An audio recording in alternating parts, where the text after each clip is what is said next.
Hello student, this is Akanksha Sharma. You are watching my YouTube channel. और आज मेरा question number 5 है टीएस गिरीवाल का। क्वेश्चन को रीड करते हैं। डेबिट बैलेंस एज पर कैश बुक 10,000। तो आप एज इट इज़ स्टूडेंट उतार देंगे इसको ऐसे ही। डेबिट बैलेंस एज पर कैश बुक। कैश बुक का डेबिट बैलेंस आपका फेवरेबल बैलेंस होता है, तो प्लस में आ जाएगा 10,000।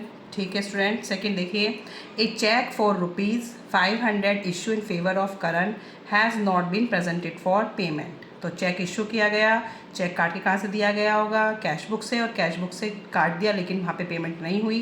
तो इट मीन्स आपकी पासबुक क्या है, ऊपर की ऊपर है। तो आप क्या करेंगे, कैश बुक को भी बढ़ा देंगे। ट्रांजेक्शन लिखेंगे, check issued but not presented for payment। तो 500 से आप कैश बुक को भी बढ़ा देंगे। ठीक है। A post dated cheque of ₹1,000 discount with bank paying discounting charge 20 the full amount of the cheque was credited in the cash book. It means एक पोस्ट डेटेड चेक था 1,000 का, आपने उसे बैंक से डिस्काउंट कराया था, क्या मतलब कि जो कहते हैं ना भुनाया था या कैश में कराया था, वो कराया था। बैंक ने डिस्काउंट चार्ज दिया 20 का। ठीक है। तो इट मीन्स जब हमने पासबुक में कराया होगा तो पासबुक में आपको 20 रुपीज़ का डिस्काउंट दिया था। लेकिन क्या किया, जब हमने कैश बुक से कराया तो कैश बुक ने क्या कर दिया, कैश बुक ने पूरा का पूरा अमाउंट काट लिया है। ठीक है। तो जो 20 रुपये का डिस्काउंट था कैश बुक ने शो नहीं करा, तो कैश बुक में क्या करेंगे, जो 20 रुपये उसके एक्स्ट्रा कटे हुए हैं तो उसे प्लस कर देंगे। तो यहाँ लिख देंगे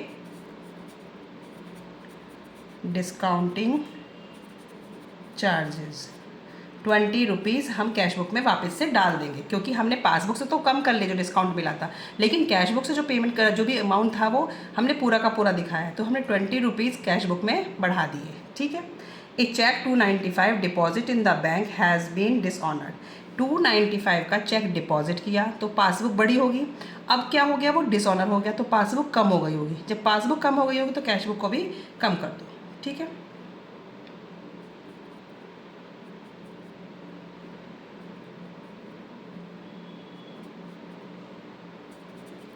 check deposited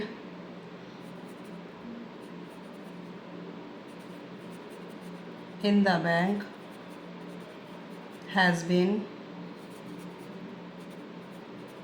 dishonored. A sum of ₹800 deposit in the bank has been credited as ₹80 in the passbook. एक 800 के आपने चेक डिपॉजिट करे, कैश बुक आपने 800 से कर ली, लेकिन जो बैंक पासबुक में क्रेडिट हुए हैं ओनली 80 हुए हैं। तो क्या करेंगे आप, जब पासबुक के क्रेडिट या डिपॉजिट 80 हुए हैं तो आपने कैश बुक कितने से कर रखी है, 720 से कर रखी है। ठीक है। इट मीन 720 से कर रखी होगी, क्योंकि जब आपका डिफरेंस हमें क्या करना है कि हमने कैश बुक 800 से कर ली और पासबुक 80 से हो रही है, तो जो डिफरेंस बैठ रहा है वो कितने का बैठ रहा है, 720 का। तो 720 आप कैश बुक से कम कर लो, क्योंकि आपने पूरे के पूरे अमाउंट से कर दी है।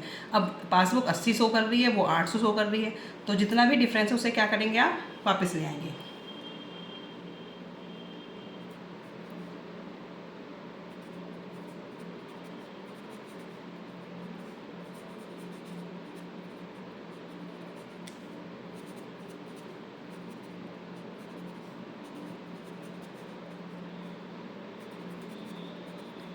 Bank has been credited 80 in the passbook.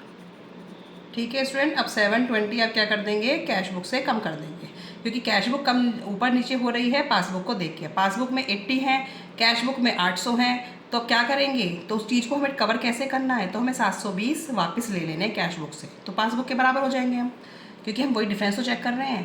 Payment side of cash book has been undercast by ₹200। तो जो खर्चे की साइड है वो 200 से आपने कम खर्च किए, कम दिखाए हैं, तो 200 से और माइनस कर दो। ठीक है। पेमेंट साइड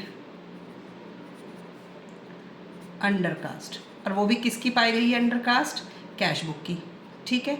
कितने से? 200 से। तो खर्चे आपने 200 कम घटाए हैं और घटा दो। ये बात समझ आई कि आप ये कहोगे कि हमने पेमेंट साइड कम दिखाए गए हैं तो प्लस नहीं करना, पेमेंट साइड खर्चे दिखाने थे 800 के, दिखा रहे हो 600 के, 200 और माइनस करो पहले।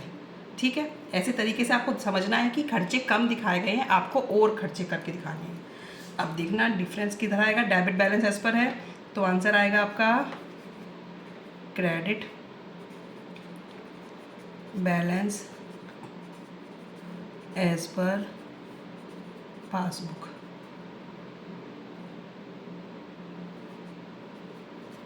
$9305 का ये आ जाएगा आपका, और ये अमाउंट हो जाएंगे 10520 10520। ठीक है स्टूडेंट, क्वेश्चन अच्छा है, इसे आप भी करके देखें।